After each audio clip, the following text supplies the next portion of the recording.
What's going on, everybody? Eric Lindquist at Stochastic here on the Stochastic YouTube channel, coming to you with another edition of PGA Tour DraftKings Reignmakers. Hit that like button, subscribe button, notification bell. Goes a long way for me on this video. Goes a long way for you. That way you become a prize whenever great content is going live here at our little neck of the YouTube woods. It's US Open weekend. It's in my backyard here. LA Country Club. Well, not really. It's like hour drive to go 5 miles, because that's how this works here. But it's actually very, very close over LA Country Club down in Century City. I'm up here a little bit north of that, but really, really looking forward to watching this event. It's the only golf course I haven't played in the LA area, and that makes it pretty special to be able to go see a new track. I'm going to be out there on Sunday. Going to be wild stuff. Be able to sweat my lineups live. Speaking of lineups, DraftKings Reignmakers, it's DFS and it's NFTs. It's combined. That's how you're going to be making your lineups over there. You can get a free booster pack in the video description box below right now. That's good stuff. You know what's also good stuff? If I had gotten my golf background up. Oh, see, now it's better. Now I feel good. We got the green background. We got Reignmakers on the TV. Everything is great. Everything is awesome. Everything is cool when you're part of the team. But go to that video description box below. Get your free starter pack. And Scotty Scheffler is very expensive. Hard not to believe that starting your lineup with Scotty Scheffler isn't the best thing that you could possibly do, but there are a lot of great opportunities to make a little extra bonus, incentives, cash, things of that nature. If you head on over to DK Nation, they have this lovely little article going, and they have the Pro Shop Pit Stop going for the tee-off bonuses here, the big tournament scramble for the US Open. But if you spend $10 or more on a single PGA Tour Reignmakers player card, so any of the players that are $10 or more on the secondary market, by Sunday, I would do it now because then you can use it for Thursday, you'll receive a PGA Tour booster pack. Now, the booster packs, if we go over there, I was going to show you that here in a second, but the booster packs, as you can see over in the lobby, actually, we're going to go to Shop PGA Tour. You'll be able to see exactly how much a booster pack is worth. It's really fun stuff. Look at this. The booster packs, my friend, it's a pretty good deal to just be getting one of these puppies. Now, these are in the secondary market. You can then go to pack type booster. You can see the drops for them. And this will tell you the exact baseline price. Oh, there we go. So $19.99. So you spend $10 on a secondary card, you're going to get a pack that's worth double that. Pretty good deal if you ask me. So that's a really good piece of incentive there from the Pro Shop Pit Stop this week. The tourney tee off. If you enter a rare contest by lock, you're going to get $20 DK cash just by entering. That's a pretty nice deal. Craft and burn at the turn. So complete a rare Reignmakers PGA Tour crafting recipe. You're going to get yourself 5K DK crowns. Pretty good deal as well. Lots of great things. And then the final one here, there are a couple of group plays where you can get these eligible golfers as long as you have a rare tier or better of those ones. You're going to get $75 in DK cash. And then the franchise score, which you always want to be paying attention to. I have, I do the DK live show with my friend Greg Ehrenberg there.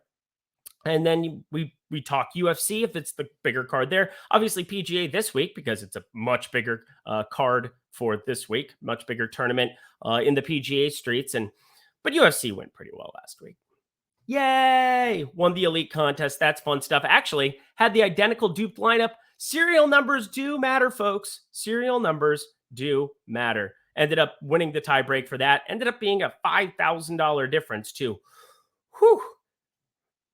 A little freaky there. A little bit freaky. But yes, you always want to be paying attention to those kind of things long term. Anyway, nobody cares about that. Everybody cares about this week, my friends. It is the US Open. So get your booster pack if it's your first time there. And then let's go on over to the lobby and start putting some things together. We have DraftKings Reignmakers projections for free on Stokastic.com. I would go check those out. I'm going to use those as a little walk along here. As always, I'm going to build out my single entry lineup, a large field lineup, and then I'm going to go through an expensive player, a mid-tier player, and a cheap player to round out your DraftKings lineups depending on how much you're willing to spend, how much you would like to spend here. Again, you want to jump in now because these cards have utility throughout the rest of the PGA Tour season. So we're going to begin. Pretty easy click for me here in the old single entry streets. Jon Rahm. It's him and Scotty Scheffler. It would be hard to imagine I played single entry where I didn't have one of the two. I'm going to be playing Jon Rahm. If you have both, go ahead. There's no salary constraints that exist here, so definitely take advantage of that.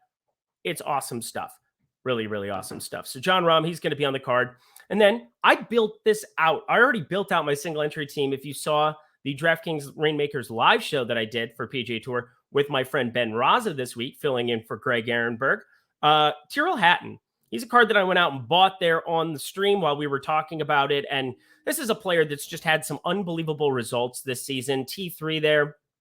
Coming off of that here last week, he's pretty good at golf. And you had the Memorial. He just doesn't finish outside of the top 15, top 20. In fact, hasn't finished outside of the top 20 now for over a month and a half, 2 months. That seems good. Seems really good. How about that crazy final round that he shot also second, 65 there at Sawgrass. That was fun. T4 there. Everything is really, really good looking there. But Tyrrell Hatton, he's going to be on that card for sure. Then we're going to get a little bit contrarian here when we go towards the single entry builds. Max Homa, his cards have gone up in price, by the way. He was sitting as a low around $12 there a second ago. LA native, I'm not reading into that narrative as much, but LA Country Club is a course that not a lot of people have seen. A lot of PGA Tour players have not seen. Hell, I've been out here forever. And 12 years, I'm a golfer. I've played Bel Air Country Club 50 times. I've played Riviera a couple times. Never even stepped foot outside of the putting green. I was on the putting green one time, and you have to wear pants. So wear pants. Just know that. Don't wear shorts. They won't even let you in.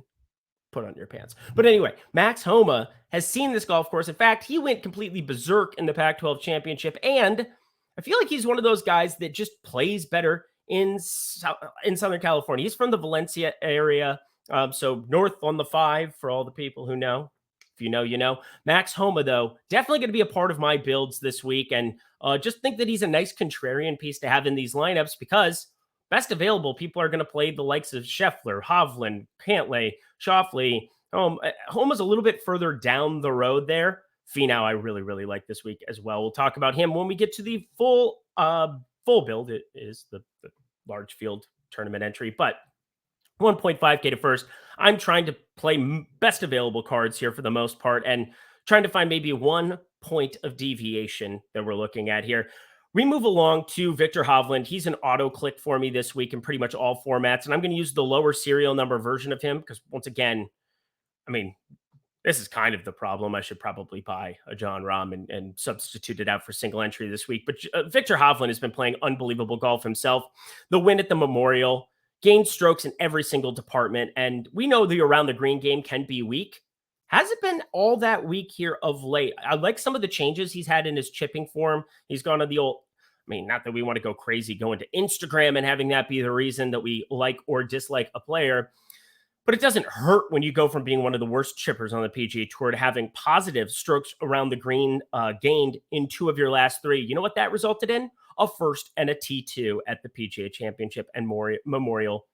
You have to flip-flop those, but you know what I'm getting at. He won the Memorial. He's been putting on a ball striking clinic off the tee here forever, and that just sets up really nicely for U.S. Open golf. So hard to imagine with the improved chipping, and the putting has just been awesome here, my friends. It's been awesome. Victor Hovland definitely going to be in single entry for me too. So last guy in, and Xander Schauffele, another card that I bought on that show. I think he sets up nicely. Another Southern California guy. This is not on purpose. The Homa Schauffele combination there for the SoCal boys. Happy to play the Arizona State / Spain boy there in John Rahm in the captain spot. But Xander is just fantastic stuff. He's very good at the old golf, and U.S. Open specifically have been his jam, baby, by Austin Powers. He has not finished outside of the top 20 in a single U.S. Open. Yes, we're talking 14th in 2022. I'm just going to go down the line. 7th in 2021, 5th in 2020, 3rd in 2019, 6th in 2018. It's just laughable. It's laughable. 5th in 2017, his first debut there. Laughable how good he's been in these events. Has to be an auto click in those kind of formats for me. So yeah, I mean, look at this too. 8 top 10s so far this season. He's had a quote unquote down year with a 2nd and a 4th and a lot of good finishes there in single entry. Happy to be taking my shot here with my guy, Xander Schauffele. So click, that'll be my single entry lineup. Once again, you're going to play every single card that you have available to you because that's how Reignmakers works. You want to either jump into the starter only with that starter pack you get in the video description box below. You jump in the single entry and focus on some of your best cards. I really think that that's a strong way to make money long term, is just play your best cards in that. A lot of people are going for the 3K to cash. Well, this would pay out second place for this. See how it's second 1,500? And look how many fewer entries there are in this single entry, 1.7K compared to 14.8K. That's kind of wild to me when you think about it. So I'm always going to play my best cards in these single entry contests. It's what I did for NFL Reignmakers this season. Oh yeah, NFL Reignmakers. We're going to be covering that. Don't you worry. Don't you worry, your sweet Bippy. Can't wait for it. Football tab come back. UFC, obviously, Greg Ehrenberg's got you covered in that VOD every single week. And then on the live show, obviously I'm going to be doing a lot of that stuff here too. But PGA Tour Reignmakers, we're going to the core contest here once again. If you get in that rare contest, which have all of those great incentives that I just talked about over here, DK Nation, check out that article, my friends. But we are going to the guaranteed large field one. Now I'm going to step foot into these Woltes. This will be fun. I've already built a bunch of lineups here, but I'm going to talk you through my favorite that I have here. Victor Hovland, we talked about him before there. I love him as a bet inside of 20 to 1 at DraftKings Sportsbook right now. Pretty wild that I do like that, but I do. Tony Finau, I think, is an exceptional play this week. His game is built for U.S. Opens. He hits it far. It's a par 70, 7,400. Now, that isn't as long or brutal as we've had other places be, but these par threes are going to play really long in some spots. They're not going to play 280, 290 every single day. The two of them I'm talking about, number 7 and number 11, I think it is. But Tony Finau specifically hasn't been as good here of late, but that just makes him kind of a contrarian option for DFS. Now, there are a lot of people who have him as cards, and heck, this is a starter card. I had a pretty good draw of some of these starter cards, but he's going to be added to the fray. As is Sahith Theegala, another Southern California guy. Went to Pepperdine. Phenomenal player already. Look at this.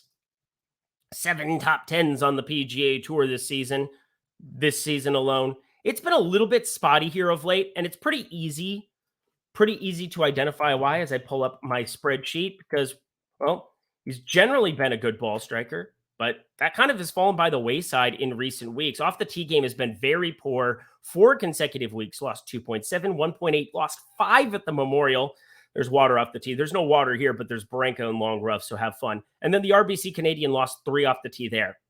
He had been positive in 3 consecutive events, not including the Masters, which would have made it 4, but he finished top 10 there. And I assume that he probably gained off the tee. That's an assumption that I'm just making there. But the putter has been incredible. He's had 5 straight weeks now of gaining with the putter.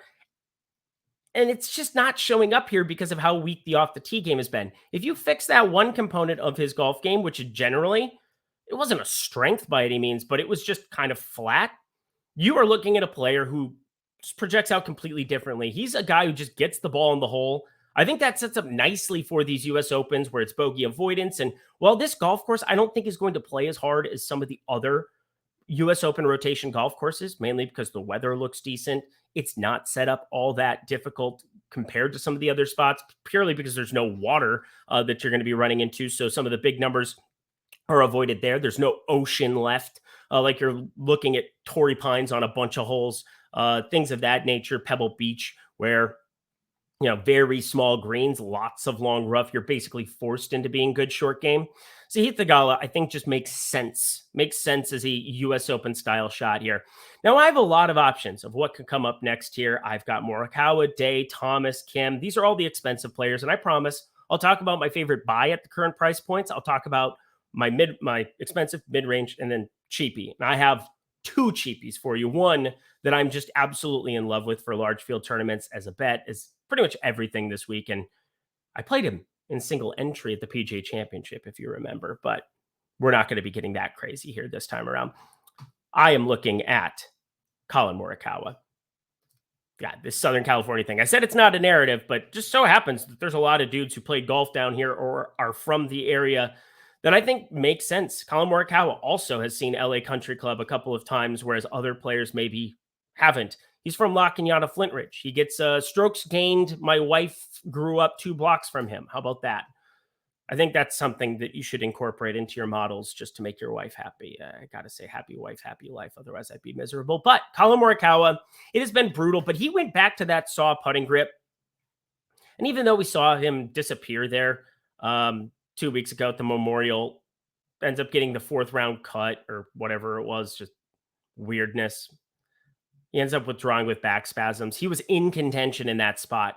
If his back is not an issue, T29, T26, I think this is going to keep his ownership low in DFS. And from a PGA Tour Reignmakers perspective, I don't know how many people are going to be incorporating them in best available lineups or, are going to have combinations of Rahm Scheffler with Morikawa. I think that that'll be a little bit more rare.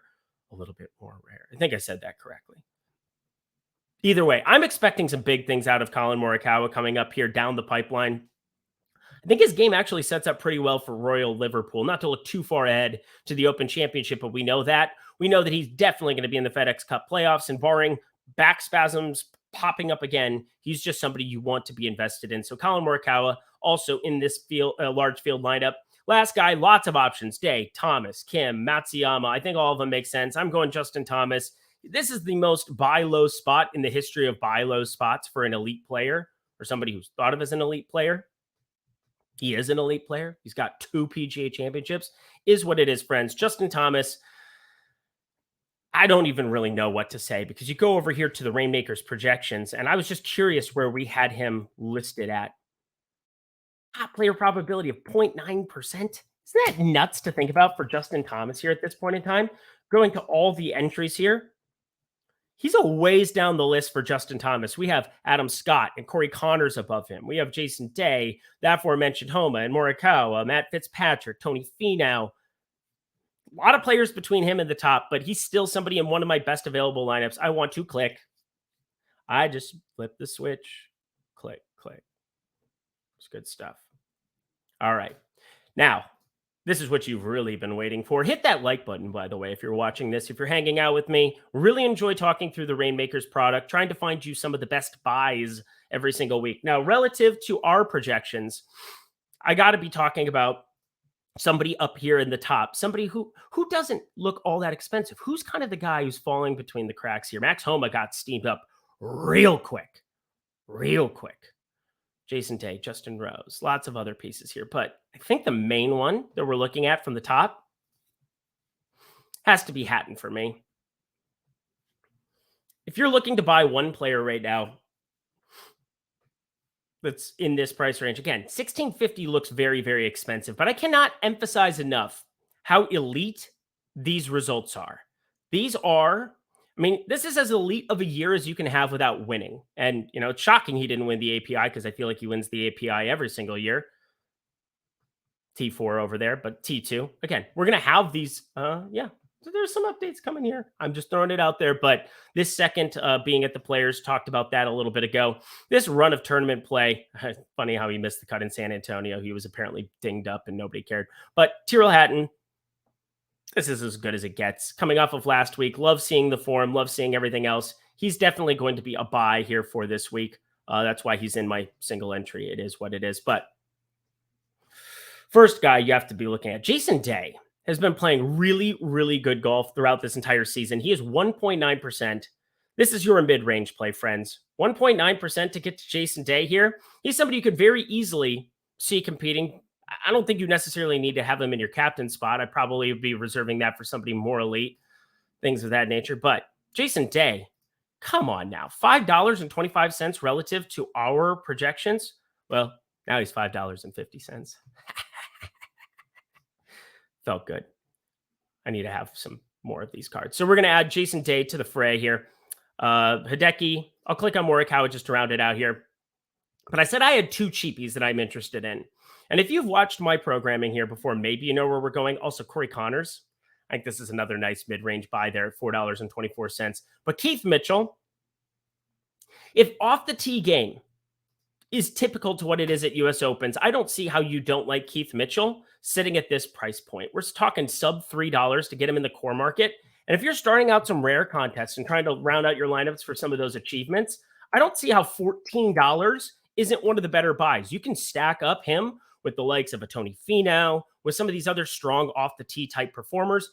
Even though Tony Finau, his irons have been outrageous this season. That's kind of been his calling card. But Keith Mitchell, over the course of this season, has just continued his phenomenal ball striking and played really well during the West Coast swing, which I don't know what to make of that entirely, but pretty sure we're on the West Coast. So Keith Mitchell, 4th in strokes gained off the tee, 4th amongst this field. This field consisting of the best players in the world. So Keith Mitchell, absolutely a buy at his current price point. I had that on the other screen. That was my fault. But either way, we're adding him to the lineup. But to round it out, my favorite low-priced, super cheap golfer, as my dog walks behind me, sits down. You didn't get to see that. Doesn't matter. I know this is off the TV, but it is what it is. We, my friends, are going to Sepp frickin' Straka. He's up to $2.64, but that's still sub $3. I talked about him being a buy at the PGA Championship. Said I was going to play him in large field. I did. I bought a bunch of cards. I should have bought more cards is what I should have done. Damn you, UFC. Even though I absolutely love the UFC product. Just a lot of time consumed there. But Sepp Straka in the PGA streets, my dear sweet God. T7, T29, T16 at the Memorial. This is the PGA. That was a result. That 65 on Sunday made me smile from ear to ear. It was beautiful stuff. But he's over 250 to 1 in outright odds this week. He is also the number 33 player in the world and completely undervalued relative to his iron play that can spike 7, 10 earned shots back against the field like he's done in 2 of his last 3 events. Sepp Straka is just so much better at golf relative to what people think he is. He's 6'3", doesn't even necessarily bomb it, but I mean, Sepp Straka was a player that I was just like, oh, we got to project him better than this, right? But top 5 probability seems low. This cut probability, that's crazy. But yeah, 210 to 1 at DraftKings Sportsbook odds. This is one player that I'm just kind of willing to involve in some lineups to take absolute flyers. I get that he's 6 to 1 to top 20 almost everywhere. I get that his top 40 odds aren't even like 3 to 1 in some places. But Sepp Straka, he did us nicely at the PGA. I am running it straight back. He's sub $3. And because of his performances here of late, I think he's got a really good chance to sneak into that top 30 when we're talking about East Lake. And that, my friends, is what I'm really trying to focus on going up here, is focusing on what tournaments are coming up in front of us. He's not going to play the Barracuda, so you're not going to get him against a weak field going out there as like a 5 to 1 or 10 to 1 type favorite and something like that. You're not going to see him trounce some field, but I think leading into the Open Championship, I think leading into the FedEx Cup playoffs, where he's now situated very, very nicely, Sepp Straka is a buy. So there you go. And KH Lee's always a buy. So just know that. Sub $3, KH Lee. So that does it for me, my friends. That is another decent looking little large field GPP lineup. Again, use all your cards. Use them in the appropriate lineups. Don't put a bunch of guys who are like 7K and below for DFS for pricing this week, or 7,500 and below, and put them in a lineup like this and expect that this is going to come back to you in any kind of way, shape, or form. Jump in these bankroll boosters where there are much weaker cards. Jump in the prize pack party where there are weaker cards. Things where if you do get one of those lineups, instead of getting $10, you're getting exponentially more by getting the prize pack or things of that nature, and people aren't using their best cards in these contests. So do that. Check out all the rare goodies that we have going. Check out the free projections that we have for you at Stokastic.com. Simply go up to the PGA tab like so. Go to PGA Tour Reignmakers, PGA Tour Projections, and click. We also have them available for you for UFC for this week too. That's good stuff. All right, y'all. Nice long little video for you for this US Open. It kind of demanded it, but looking forward to this week. Looking forward to DraftKings PGA Tour Reignmakers the rest of the way. Check it out every single week. Hit that like button on the way out. I'm Eric Lindquist. Best of luck at the US Open at LA Country Club this weekend.